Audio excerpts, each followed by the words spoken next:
How's that? Welcome to the show, folks. Now the microphone is working. This is what happens when you try to multitask. Anyway, we just got done taping a little conversation in here for an interesting, some audio for a movie coming up regarding the issue of gun violence.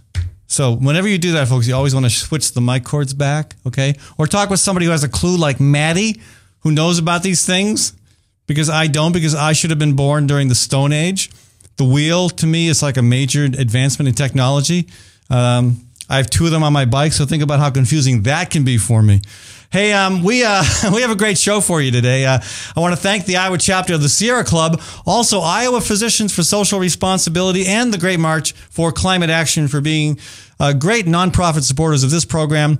I want to thank Gateway Market and Cafe for being the segment sponsor for the first part of the show, and also a quick nod to some of our other business allies, Tinker Heating and Cooling, Hawk Restaurant in the East Village, where 90% of the food you eat comes from local farms, and also the Immigrant Entrepreneur Summit, which again is a wonderful event happening in November. Later in the program, we're going to talk a little bit about the Farm to Fork Food Bank. Oh, I love alliteration. The Farm to Fork Food Bank effort going on the West Coast, where a food bank is getting really conscientious about buying food from local farms. We're also going to talk about how some shoe and other apparel manufacturers are beginning to move jobs out of sweatshops in Southeast Asia and other places and moving them back to the U.S. We're also at some point going to talk more about what I call Speedgate and Governor Branstad's inability to wrap his mind around why people are upset at him doing 90 miles an hour and then firing the guy, essentially, who exposed the problem. Senator Jack Hatch is going to call in and give us an opinion as he's one of three Democratic candidates for governor. Have also invited the other two as well. We'll see if we hear from them sometime during the program. But first, we're going to talk about the situation with the fires out west. And I'm delighted to have Des Moines attorney Jim LaRue on the phone with us live from the site of one of the fires in Colorado's Black Forest. Jim, welcome to the show. Well, thanks, Ed. Hello to you. How are things out your way? What? Oh, we dropped him. Okay, but in the ever-moving and fast-changing world of talk shows, we lost Jim. I hope he didn't get eaten up by a big wall of fire. We're going to go to line 2 and welcome Jack Hatch to the show. Hello, Jack. Hello, Ed. How are you? Good. So, what's the topic? The governor speeding or his inability to understand what the people of Iowa are really saying to him? Well, I think it's a combination, isn't it? I mean, I don't, I mean, I got some people who were complaining to me, well, Culver did the same thing. Well, no, actually he didn't. Mary Culver got caught smoking in a state vehicle, but that wasn't endangering the public safety, and nobody was fired because they called attention to it. I mean, right. What is your take on what is the more serious aspect of this, I think, significant transgression? Well, I think the most serious one is the one that's not really being talked extensively yet, and that is why the disciplinary action to this trooper who has had a good record was considered going to be the supervisor of the region before they decided to reorganize and then discipline him because he did his job. Right. We're supposed to protect state employees from this kind of behavior. That's why we have whistleblowing legislation, and right. I think that's the issue that we like to focus on. To be honest, the governor is in a car. He should know how fast the trooper is riding. He probably gave the instruction. The trooper doesn't do this without some sort of instruction. That's what I would think. Yeah, I mean, I was traveling a lot when I was running for governor, and I never was with anybody who was speeding, to be honest with you. I had one guy who was going really too slow. I had all these volunteers driving, and one guy was just lollygagging along. I had to kind of tell him, hey, can we speed it up a little bit? But, you're certainly aware, even if you are so-called, supposedly working on other material, making phone calls, you're aware of what's going on. You can certainly tell the difference between 65 and 90. Yeah. And then, but that's a trap that we all kind of fall into. I know that, presently I'm still driving myself around in my potential run for governor. I'm exploring it, and I'm watching my speed all the time. Yeah. Going 5-10 miles over the speed limit on a highway may not be that different, but going 25 miles over and passing school buses and the like, and then denying it, and then saying it's someone else's fault. I mean, my point with the governor is just acknowledge that you were going too fast. The trooper's not going to get the tickets. The state of Iowa, pay the fine, and no need to launch an investigation on whether or not how to drive the governor or lieutenant governor. Instead, if we were to take a look at a review of the process, it's how we discipline state troopers, and you don't fire them because they provide information on something that you're doing wrong. Yeah. That's the story. It also seems to, this incident tells me that the governor really sees himself as above the average person on so many levels. I mean, it kind of reminds you of some of the other ways in which he has insulated himself from the common experience. I mean, he had, of course, at Terrace-Hill, he has his own chef, and yet he has no empathy for low-income people. I know this year he did sign the appropriation for the food bank. That was after getting a lot of flack for vetoing it last year. You know, he double dips. He gets 2 pensions from the state, and yet he can't approve an increase, a reasonable increase, for pensions for other workers. I mean, it just seems like there is this double standard. You know, he's got his, and he doesn't seem to have any empathy for other folks on so many levels, not just on the issue of speeding. So you're actually calling him the imperial governorship? Yeah, I'm referring it to as Branstad's reign of error, and I think it's got to come to an end. And I don't know whether you're the guy to do that, but I'm glad there are people running who are beginning to highlight the issues that should be prioritized in state government. Yeah, we're going to be talking about, you know, the new priorities and the new ideas of how to solve student debt. We're going to talk about getting better priorities for economic development money. We're going to be talking and having conversations with people all over the state these next 2 months before my final decision, which should come sometime in September. But we're gathering a lot of data, and you know, it's amazing. People are talking about this speeding incident, which is something that we're going to hear and listen to. But we're going to be more interested in how the average middle class Iowa family, what they need to protect their economic security, that for themselves, for their family, for their children, for their education, and how to make them how to feel more comfortable and more secure. That's what our campaign is. Well, you know, good luck with that, Jack. I know we've got an interesting field of candidates developing on the Democratic side. There may be third-party candidates for all I know, and wouldn't it be interesting if Governor Branstad does decide to run if he actually gets a primary challenger? That could make it all sorts of interesting. Now, that's what would be interesting to me. Yeah. I don't like third-party candidates, Ed. Don't you be thinking about it. No, I'm very content being a talk show host and organizing a march across the country. That's more than enough work for me for now. Yeah, it is. So stay with it. I like that. Well, Jack, if you can find a way to get yourself a driver, that would probably help. I think that's what I've been told, and I will soon have one. If you decide to go by bike, I'll cart you around with one of those little sidecars on my Schwinn, okay? Well, that's dangerous. I can tell you for sure. That's dangerous for me. All right. Well, probably for both of us. Jack Hatch, folks. Jack, thanks for joining us. Thank you, Ed. All right. Back to our conversation with Jim LaRue, who is, I hope, with us on the line from the Black Forest in Colorado. Jim, hello. Yeah, I'm here. Hello. Sorry we lost you there. Well, I'm back, and let's talk about insurance for a bit. Yeah. Well, give us a perspective, first of all. How bad is this fire in Colorado's Black Forest? Well, it's the most destructive fire in Colorado history. And the state is evolving in recent years, I think directly as a result of climate change, into what's becoming a forest fire alley, sort of like Tornado Alley in the Midwest, going from Oklahoma City up through Kansas City and Des Moines. And except the tornado cuts a very, very narrow swath, and these fires are just devastating, you know, many, many square miles. I mean, how many square miles is this particular fire engulfing? Well, there are 2 points. One, this was a fire that lasted for 10 days, and you had two kinds of disruption.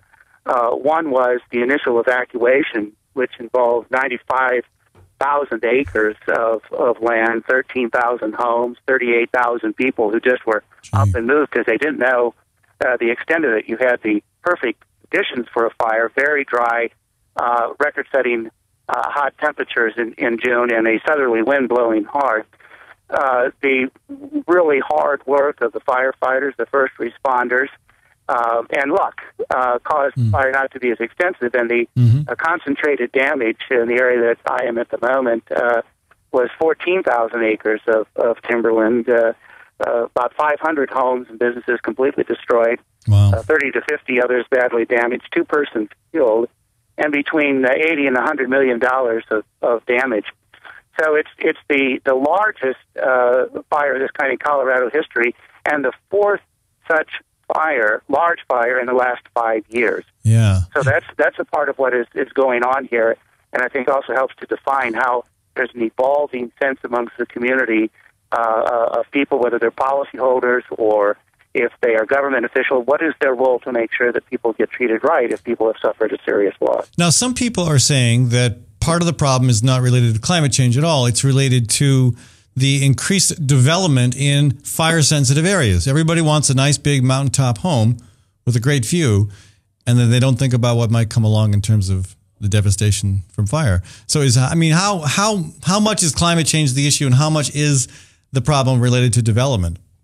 Well, my guess is that it's somewhat the same, and maybe that's a little bit like you blame the people in Norman, Oklahoma, because the city's become larger in the last half century, and that's where the tornado happens to hit. What we're going to find, I think, is a part of these climatic events is that if populations have moved in certain ways, you could argue they moved into harm's way. Right. But that's blaming the victim. My guess is that part of the evolution going forward is that people who live in sensitive areas are going to have to be sensitive about building with materials that are fire retardant or resistant rather than maybe traditional methods. I think there are probably issues having to do with clearing some of the brush. Well, the government is cutting the budget for clearing brush. Well, that may be true. I think there are any number of policies that need to be adjusted to be in tune with the moment that we're living in. This is, I think, our larger point. Whether you're talking insurance regulation or environmental regulation, the world is changing quickly and profoundly and markedly, and then the question is whether we can catch up or even, one might hope, look ahead. So there are people living in these areas. They are vulnerable, but it's also the case. As I started out, this was record-setting temperatures in early June that caused this tinderbox really to explode. Yeah, and it did. And again, this is not like setting records has become the norm when it comes to a lot of climatic events, including the fire. I mean, you said this is the biggest one ever, but the last couple of years have seen more fires than we've ever seen before. And these things can follow one in the next too. Yesterday in my hotel, coming out to my car, I met with a fellow. I just felt terribly sorry. He had literally every possession he owned and then some pouring out of his small station wagon. And what he told me, he lived on another part of Colorado Springs, which last year, almost exactly a year ago, Walden Canyon with. Well, yeah, Waldo. I actually hiked Waldo Canyon the year before that fire occurred. Well, so you're familiar with it, and people who may know about Pikes Peak, it's just across from Pikes Peak, and they had a similar fire there, and here a year later, people are still trying to recover from it. And what his story was, and this is sort of a secondary or tertiary effect, he was living in a little cabin miles away from the fire, but he was washed out by a flood. The flood being caused by the fact that these areas that were covered by the fire have not been restored, and they're extremely vulnerable to these microbursts, these very heavy rains, which we're experiencing in the Midwest too, which is also a part of the climate change. As the atmosphere gets warmer, it is able to absorb more water, and when it releases the water, it's with a lot of force. So if you're just talking about public policy and how it is to live in a community, you have the direct, immediate impact of some of these events.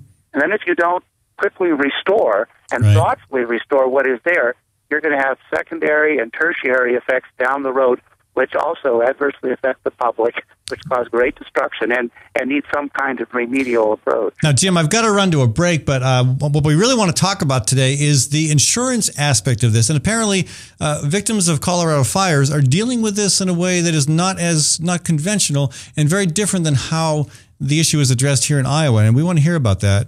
I also want to share some photographs from the area you are in so people get a sense of just how devastating this fire is. And I guess we should make it clear, too. You're not out there with a backpack on your back and a hose in your hand. You're out there. You're not fighting the fire that way. You're helping the victims with legal aspects of insurance issues. Correct? Well, my role here is I wanted to get a sense of what was different here. My involvement in the law is the thought that lawyers working with the public can help to shape the law from a common law perspective to move this thing forward. What struck me as being unusual was the way that the community was responding, and I'm here trying to absorb what that's all about. And let's talk about that when we come back. I've got to run to a short break, folks. Bob Kraus is also going to join us later in the program. He's one of the other two of the three Democratic candidates for governor, and we'll get his take on Speedgate. Again, I want to thank Gateway Marketing Cafe for sponsoring this segment of our show. I had Paul's Grain. I like Paul's Grain pancakes so much, and you get this Paul's Grain pancake mix at Gateway Market. I like it so much, I had it for breakfast yesterday, for lunch yesterday, for breakfast today, but I swore off having it for lunch today. But again, one of many great items you can find on the grocery shelves at Gateway Marketing Cafe. Don't forget, folks, a great cafe for breakfast, lunch, and supper as well. I also want to thank Diana's Wedding Cake for being one of the business supporters of this program. Also, Tally's Restaurant, Bar, and Catering in Beaverdale. And S&P Piano. Also, folks, do not forget, this is the final week of the Des Moines Metro Opera. 3 productions, Electra, Peter Grimes, and Romeo and Juliet. Check them out in Indianola. Information about shows and tickets online. We will be back in just another minute here talking with Jim LaRue on the front lines in Colorado as the wildfires reach record levels. And we're going to talk about the insurance aspect of how he and his clients are trying to deal with this problem. From the RE/MAX Real Estate Concept Studios, this is Webcast One Live. Drug and alcohol addiction slowly steals a person's identity, tearing away pieces of their life little by little until one day it seems like the hope of a happy future is gone and there's no chance of getting it back. Here at St. Gregory Retreat Centers, we can assure you that there is hope. Our unique approach to recovery begins with the understanding that the dysfunction and damage caused by addiction can be overcome, not just dealt with. Don't let another day go by. Call St. Gregory today.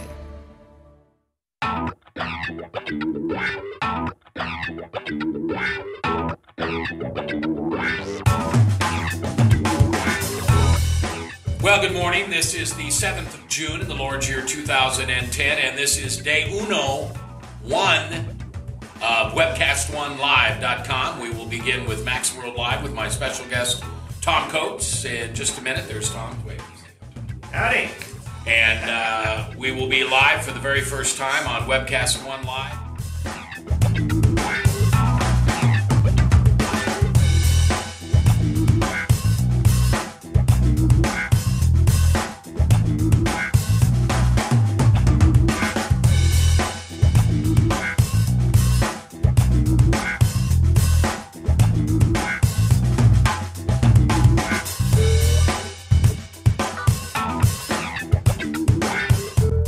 Someday we're going to look back on this and say, gosh, remember that old day in history?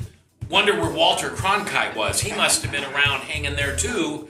But actually, it's the beginning of Webcast One Live. And thank you for listening. Thanks, Rob Spearman, and everybody who's put together this project together. And we're ready to go live now. So thanks for listening to MaxWorldLive.com.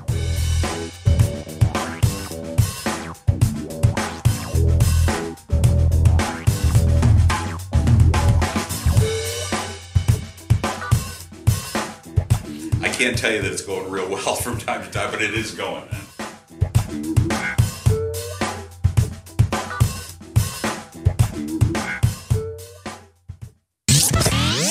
From the RE/MAX Real Estate Concept Studios, this is Webcast One Live.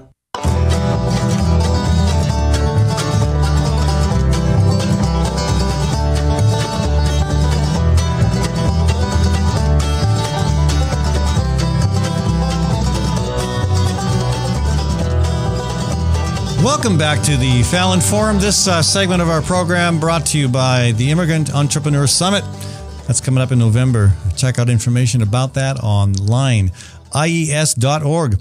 Also want to thank some of our other business supporters, the Fighting Burrito with locations here in Des Moines and in Ames. Also, speaking of Ames, Story County Veterinary Clinic on Highway 30 between Ames and Nevada. And one last plug for my favorite little cafe, Ritual Cafe at 13th and Locust in downtown Des Moines. Later in the program, we're going to hear from another gubernatorial candidate, Bob Kraus, get his take on Speedgate and Governor Branstad's, unfortunate circumstance. We're also going to talk a little bit about the efforts of a food bank on the West Coast to buy more from local farmers. And we're going to talk about how some apparel and shoe manufacturers are moving their jobs back to the U.S. But right now, we've got Jim LaRue on the phone with us from the front lines of the biggest wildfire in Colorado history. He is there in his capacity as an attorney, working with folks who are trying to figure out the insurance side of what happens when they lose their home, their business. Jim, welcome back to the conversation. Well, thank you. Thank you. It's an interesting moment here, and I think the reason is that the public and public officials alike have had this unfortunate learning curve. For the last 5 years, they've experienced large fires, and I think it's causing local officials, elected officials, to view their role more expansively than is traditional. I don't think they were doing this with the first fire, but they see what happens if middle-class homeowners are not treated fairly, effectively, efficiently, that it has negative collateral consequences that affect the public interest. So what you find in public meetings that I have attended is that they are convened by what would be the equivalent of a county board of supervisor member. They call them county commissioners here. Okay. They convene the meeting. They're held in big box churches, which I think is interesting. It symbolizes there's a community that's supporting these people who have suffered a lot. These programs, there are no vendors who are invented to present or to seek clients, no attorneys that speak, no public insurance adjusters, no private adjusters, no insurance companies. Instead, they get knowledgeable people to talk to these people who suffered a loss to say, here's what you can expect when adjusting your insurance claim. Here are the rules of the game. Here's what you need to look for. And then they also talk about how the rules and laws should be different in Colorado. It's terribly interesting because my sense is that, 100 years ago, when insurance companies were first being formed and there was a recognized public interest in having insurance, but also a sense that they needed to be effectively regulated in order to make sure that policyholder interests were protected. I think there's a rejuvenation of that view here, that there's a role for public officials to play.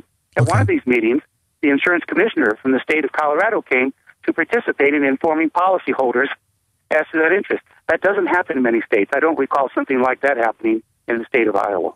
And is it just because, we've had plenty of claims here as well. The flood damage has certainly had to result in it, comparatively, I'd say probably at least as much damage as what the fires are causing in Colorado.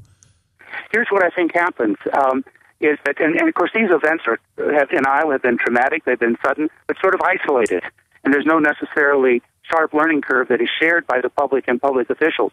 I think public officials in many states view their role much more narrowly. And they do some of what they do extraordinarily well. That is, they look at public assets. They go to repair the roads and the bridges and the public facilities. They make sure that there's contact with FEMA or a federal agency if that's involved. Make sure that people get, stipends to keep them going on the short run. But then they look at this relationship between an insurance company and insured as a private contractual relationship where people are just on their own to do the best they can, but they're not there and helping the public. And in fact, I think in many states, if you look at some of these statutes, the way they've involved, insurance commissioners view their role is to make sure that insurance companies are solvent, primarily. And there's not a strong role there for the insureds and protecting their interests. Yeah. I think that's what's evolving here in Colorado and maybe other states because of these traumatic events and series. They say, no, listen, even local board of supervisor members have a role to play because they see if cumulatively lots of policyholders are not being treated right, eventually that goes to their inability to rebuild correctly. It goes to an erosion of the tax base. It goes to unmitigated losses in the land, which then result in floods. There's a strong public interest in making sure that private insurance contracts are fairly and efficiently administered and fully paid in terms of benefits to those who suffered losses. I think there's a raising spirit here that there's a role for public officials to play. I think there's a view that the public needs to be informed, and they should work together to make new laws if they concede that there's a vacuum there. Listen, that didn't work so well at Waldo Canyon. What can we do differently down the road? That's the kind of discussion that you hear here. And I want to get a more perspective on how the insurance companies are responding to this. But first, I think it would be helpful to show some photographs from what the Black Forest fire looks like up close. We have a few pictures that we pulled off the news stream here. Maddie, why don't you run those for us? Yeah, this one is, just shows how close to the flames some of the frontline firefighters have to get. I mean, gosh, a heck of a lot of gear they have to haul as well.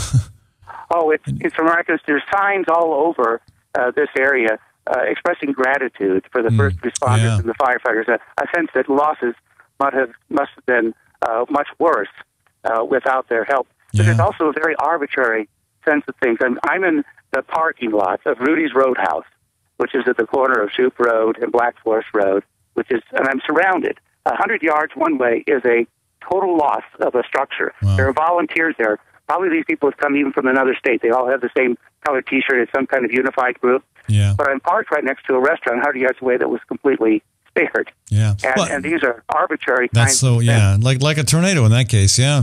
Well, we have a picture up now, and I knew you can't see the photographs, Jim, but this shows just a huge house entirely in flames. I don't know exactly where that is, but interestingly, the trees around it don't seem to have all caught fire yet, but I presume that was just a matter of time.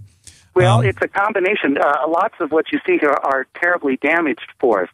That is, it looks like they've all discolored. They're brown, but they still have their needles on them. Others are nothing but these poles of black hooded trunks that are there. And then 50 yards in another direction I'm looking, there's a huge pile of burnt debris from trunks or whatnot. People are clearing their land to get them away. So there's a combination of types of destruction. What's really amazing about some of these photographs is just how tall this wall of flame is. I mean, it's got to be 30 feet tall in some places. Absolutely, and terribly frightening. It's only in retrospect that you can define where the limits of the fire were at the time that it happened. As I described, only 14,000 acres ended up getting badly hurt by the fire, but they evacuated 94,000 acres of land because it really had picked up steam with this strong southerly wind blowing things northerly towards the Denver area. Yeah, and I just I think it's become pretty clear that climate change is part of why we're seeing an increase in the number of fires.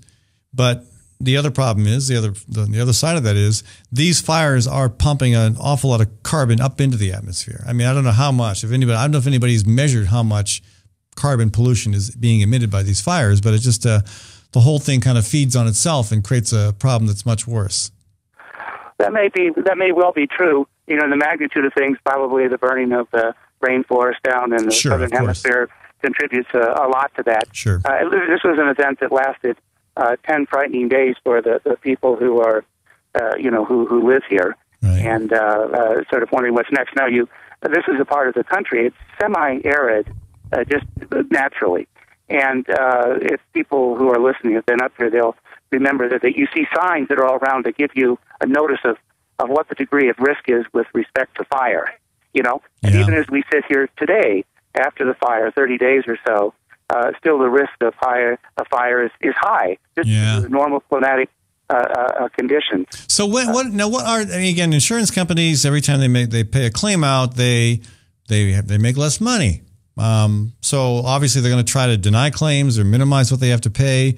But obviously also when we have more and more of these dramatic and traumatic weather events, there will be more insurance claims to be paid out. So I imagine that they're trying to find ways of minimizing their losses. But as you indicated, there's now a concerted effort among the public and public officials working to make sure that the claims are fair. So, I mean, how is the insurance industry responding to this? What is their position on how to deal with this? Well, I think our initial assumption should be, let's give an individual insurance company in a particular case an opportunity to do the right thing. What is pernicious is if certain companies choose not to treat the policyholders right, that is, they cut corners, they have a competitive advantage over their other insurance company competitors who are trying to do the right thing for the right reasons. Initially, insurance law was based on the law of what are called fiduciaries. That is, it was viewed that an insurance company took a premium and then held it in trust for the moment when a policyholder had a need because of the covered peril having occurred, and at that time they pay the policyholder back funds up to the policy limits for the loss that had been incurred. Unfortunately, there are some insurance companies, increasingly so in the last 20 to 30 years, who view this really as financiers. That is, they look at the premiums as just being a source of funds so that they can go and do things in other ways with the money. And they cut their corner. How do they make the difference? Well, it's by paying less out on the claim side, because the point of sale is a competitive market. Most listeners, if they wanted to buy insurance, could probably name 3 or 4 or 5 companies that if they wanted to, they could go get a bid. So it's fairly competitive on that side.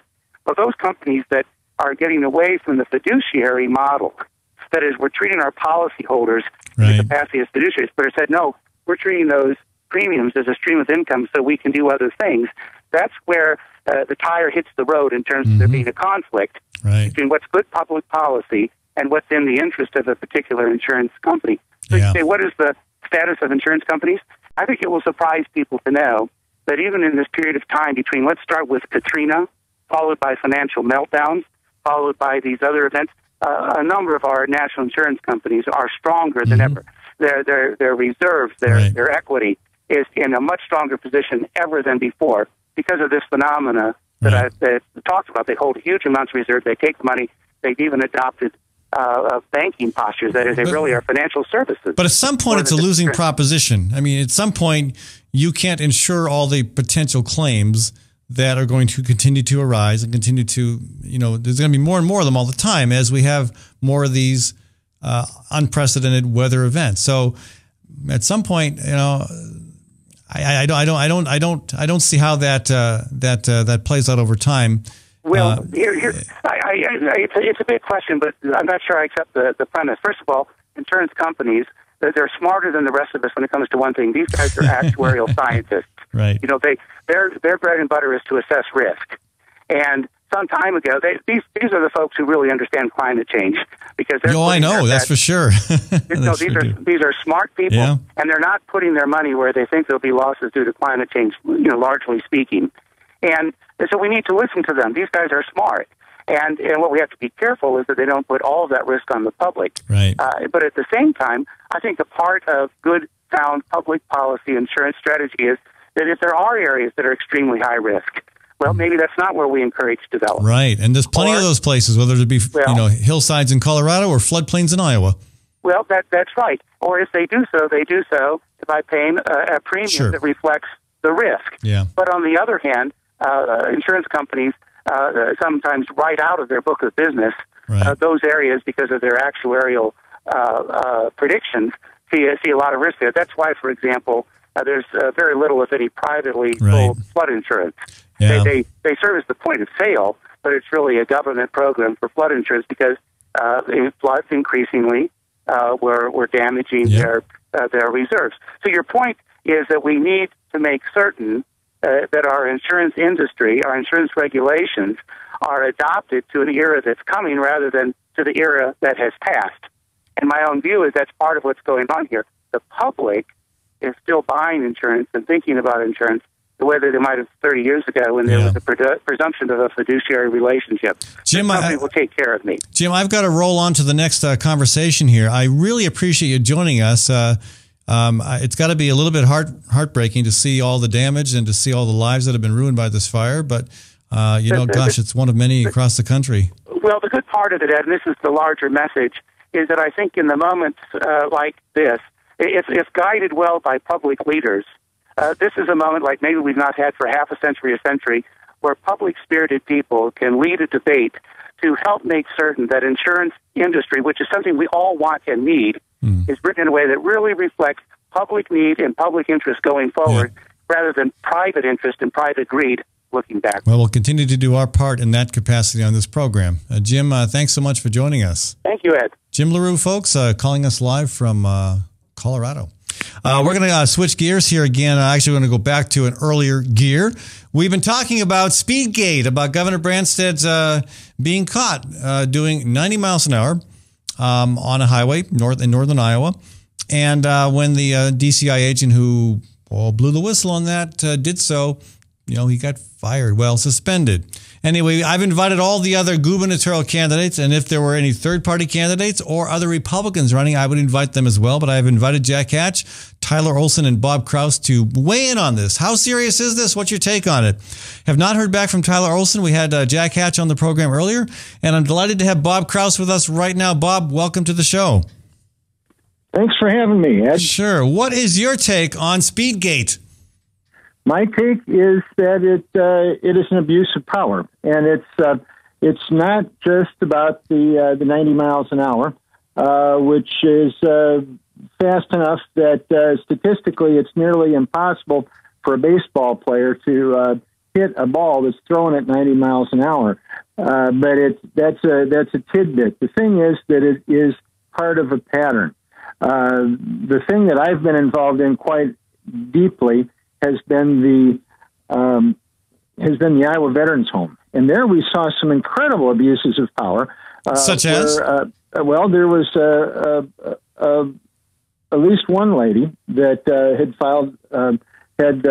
testified to the Department of Administrative Services about a sexual harassment incident with the commandant. That complaint was written up in a transcript. By the time the lady had gotten back to Marshalltown, the commandant, who was the accused in this instance, had the transcript and put a tremendous amount of heat on her. And eventually, her position was eliminated. And was that done under the Branstad administration? That was done under the Branstad administration within the last year and a half to 2 years. Yeah. And was there any doubt about the connection? There was absolutely none. I mean, we have the situation with Chris Godfrey as well. Openly gay man who served, very well in state government. And the governor asked him to step down. When the governor asks you to step down, normally you do. Godfrey said no because he knew it was political. It had nothing to do with his job performance. And so the governor docks it. I mean, he takes, $40,000 out of his salary. He basically puts him down to hardly anything at all. This is the way the governor works, it seems. He doesn't like someone. He just goes for their head. And yet he has a double standard for his own behavior. Yeah, it's transparent. There was a Bob Dole who ran for president back in the 90s, had the classic quote, "Where is the outrage?" Yeah. And there should be some. Well, and there does seem to be outrage about Speedgate. But what I hope is that the outrage transfers from this issue, from this problem, to all the other areas in which Governor Branstad has been operating like an emperor. I mean, this is, again, he's been in office so long that I think he has forgotten what it's like in how real people deal with the world, what we have to do to get through life. I think he's forgotten. I mean, he's got his own private chef, yet he vetoes money for the food bank. I mean, not this year. He got enough flack from last year's veto that he supported it this year. But again, pensions. He double dips on the pension, yet he'll veto legislation helping rank and file workers with a small increase in their pension. It's just unconscionable, and hopefully this gives people the opportunity to see just what kind of a person this is. I think what happens is he sets a standard for the people around him about what he wants to hear and what he does not want to hear, and he is ruthless enough about it with his inner circle that they proactively go out and chop things down to size. Yeah. And now it's starting to get out. The Speedgate would probably not have gotten out had the person that was relieved of duty not gone public with what had occurred. Because it happened back on April 26th. Sure. Yeah. The lady at the Veterans Home whose sexual harassment testimony was probably illegally made public. Because that was to be a confidential record by the Department of Administrative Service. I don't know if that went all the way up to Branstad, or I think it was probably more likely that people around him knew his standards and his expectations. They knew he wanted to protect somebody. In this other case, with the Speedgate, he wanted to punish somebody for even thinking about arresting him. Well, Bob, I appreciate you joining us. How is your campaign going? Pretty well? Yes, it is. We're doing more of the same. It's obviously low budget, but today I'm on my regular job which is working in the defense industry, and I'm out in Michigan right now. So I'm not in the state doing active campaigning now, but I will within the next week again. All right. Well, be sure you drive safely. I will drive at the speed limit. Yeah, none of this 90 mile an hour stuff. All right. Absolutely. Yes. None of that. All right. Bob Kraus. Thanks for having me on. Sure. Bob Kraus, folks, one of 3 Democratic candidates for governor. And again, I invite all candidates to participate in this conversation. I do get, there are plenty of Republican lawmakers and others who do come on the show, and that's appreciated. I like to be challenged. I like to have alternative viewpoints expressed, and I sometimes find myself agreeing with my folks, my friends in the Republican Party.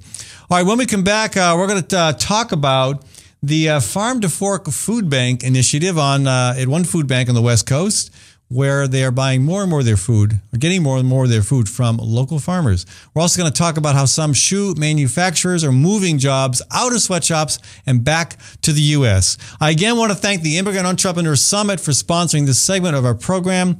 I also want to thank some of my other business allies, Sergeant's Garage, and yes, Graham, my car needs to come your way real soon. I think it's been about a year since my last oil change. Yeah, when you only drive 3,000 miles a year, I guess you can just get an oil change once every 12 months. I also want to thank Dan Kelly and his real estate business. Dan's obviously a state legislator and a frequent visitor to this program, but in his spare time, his day job is real estate. So check him out in Newton, folks.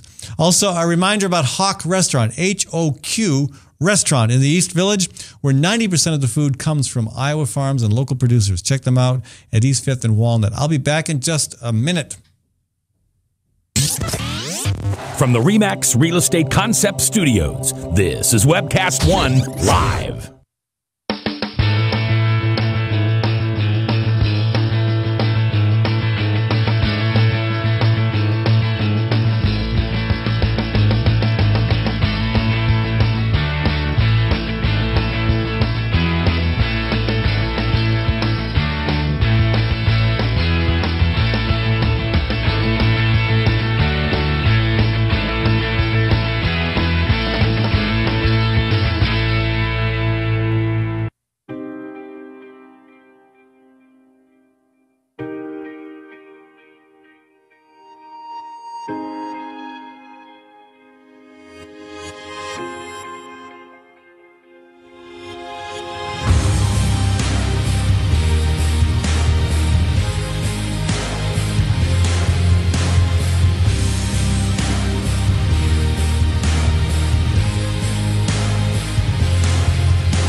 The dawn of a new era begins.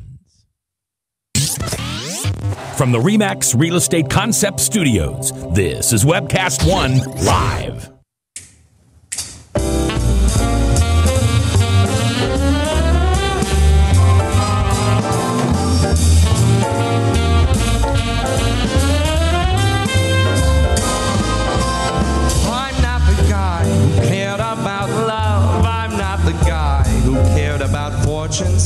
Welcome back, folks. That's Max Wellman, Max Wellman Trio. And I want to thank the $1 Million Marathon for sponsoring this segment of our show and remind folks about the $1 Million Marathons event coming up on July 16th, later this week, or next week rather, here in Des Moines, as the marathon works its way across the country, raising money for cancer research. I do want to thank also the Fighting Burrito, one of my restaurant supporters, another one of my restaurant supporters, Tally's Restaurant, Bar, and Catering. All the people that help make this show possible. Your support is appreciated. And folks, if you like what we're doing on this program, be sure you support these local businesses owned by great community members. All right, just one quick response that I received by email. Sometimes people can't call. They're at work. They would get fired. So they write me a little message instead, including this one from Mike, who says, this is again about the fire issue. Jim LaRue and I have been discussing the extent to which development in the hills, in the mountains, was exacerbating the problem of fire. And again, I'm convinced that climate change is part of the problem. But some people are thinking, well, maybe the development pattern is part of the problem as well.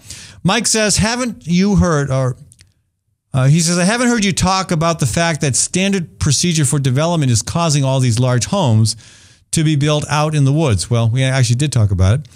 With all those people commuting, adding to climate change, good point, Mike, and adding fuel to the fires, beside the financial losses which will be borne by all of us. Yeah, to some extent, we are bearing some of those financial losses. And he talks about the photos. The photos showed buildings burning, surrounded by forest. Yeah, fair enough. I do think that's certainly part of the problem. And maybe Jim and I would disagree on that, but I think Mike, I am inclined to agree with you on that. Okay, couple other things we got to talk about today. First of all,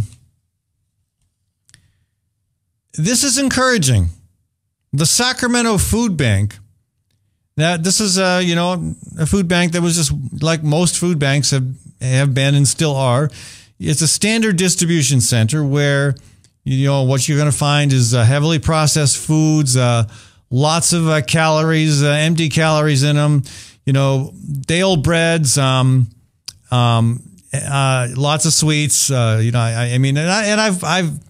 I've spent a lot of time at these places. Yeah, that's an accurate description. And you wonder why obesity is so rampant among the poorest population in this country. Well, that's the food we give them. We give them this, I'm going to call it poison, when you've got nothing but fat, starch, calories, sugar. That's a recipe for obesity, diabetes, heart attack, and just a really, denigrated quality of life. I appreciate what food banks are doing. And I know what's really encouraging me is there is a strong movement afoot to change that menu. It's not looking like that anymore. This place in San Francisco, the CEO of this company, a couple of years back, 5 years ago, he said this. His name's Blake Young, and he said he just kept seeing people come through the line, and they were getting fatter and fatter. And he says, quote, I realized we were killing them. That's pretty harsh. I mean, you got to go home at night and have some trouble sleeping after that realization. So he started working on how to remake the way the food banks deliver food, and looked at all the local foods available right there in the heart of California's San Joaquin Valley. And so he and his co-workers started working with other organizations, with farmers and others, and they built these connections, these partnerships with local farmers and others to increase the amount of fresh produce to basically get to the point where half of any food bank client's food they were taking home with them was going to be fresh produce from local sources. And they also, this is a good idea as well, they also moved the distribution sites. Instead of having one central location, they put the distribution sites in about 24 neighborhood schools and churches. And those are sites where you could come and pick up food once a month. And so again, that made it easier to access these sources of food. So now the numbers, interesting. This probably says a couple of different things. The number of families who have been served by the Sacramento Food Bank in recent years has grown from 8,000 2 years ago to over 20,000 now. Okay, yeah, hard times probably accounts for some of that. We've seen the same kind of increase here in Iowa, but the other, what else might be going on here is the fact that the food is a lot better. It's a lot better. So this movement toward healthier food banks, it's taken off. I wanted to get Corey Berkenes with the Iowa Food Bank here on the show, and maybe we'll hear from him later this week or next week. But I'd like to know what's being done in Iowa on this issue. So we'll see. Now, it's good. It's good to see this happening. It's good to see it catching on. Positive stuff. Okay, again, we have one more thing to talk about today, but I'm going to go to a quick 2-minute break because we need to take a short hiatus here. But I want to talk about how some shoe manufacturing companies and other apparel manufacturers are shipping jobs back to the U.S. This is also an encouraging development. Again, I want to thank the $1 Million Marathon for sponsoring this segment of our show. That's a project of Above and Beyond Cancer. Dr. Dick Deming has been instrumental in that effort. He, in fact, ran the first of 160 marathons that are part of this coast-to-coast relay run to raise money for cancer. They'll be here in Des Moines next week, and do not forget the opportunities to check them out on July 16th and 17th. And thank the people who are running and organizing this event for doing really important work. Again, I want to remind you about Gateway Marketing Cafe, my anchor business supporter, and also don't forget Community CPA and Associates and the Fighting Burrito. I'll be back in just 2 minutes, and we'll close off the conversation today with some talk about sweatshops.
Real Estate Concept Studios. This is Webcast One Live.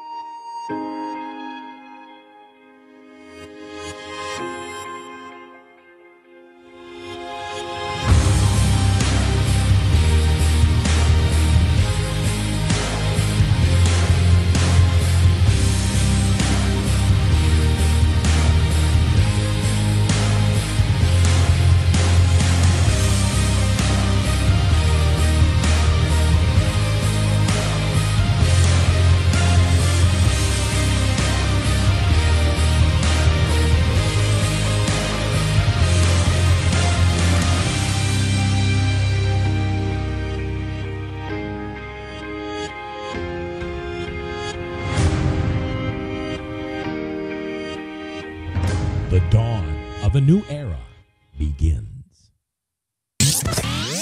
From the RE/MAX Real Estate Concept Studios, this is Webcast One Live.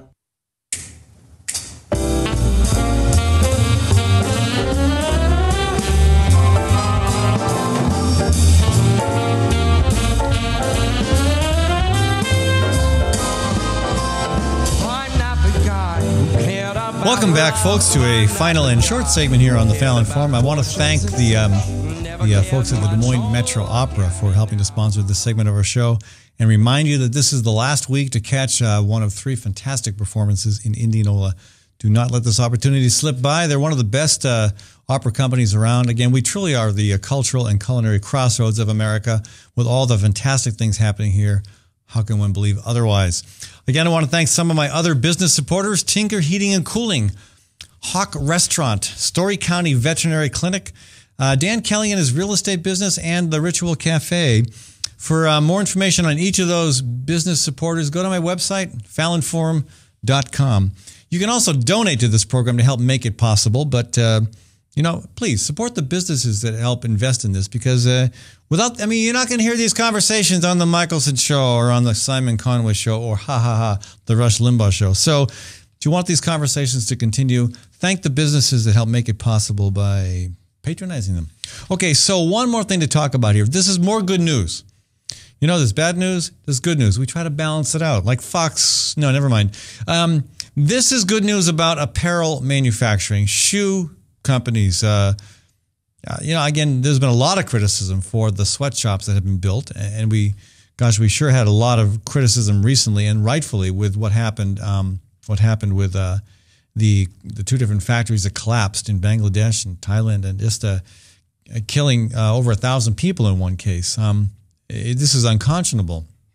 Well, for one reason or another, some of these companies are starting to ship jobs back to the U.S., okay, to the tune of recently 1,000 jobs.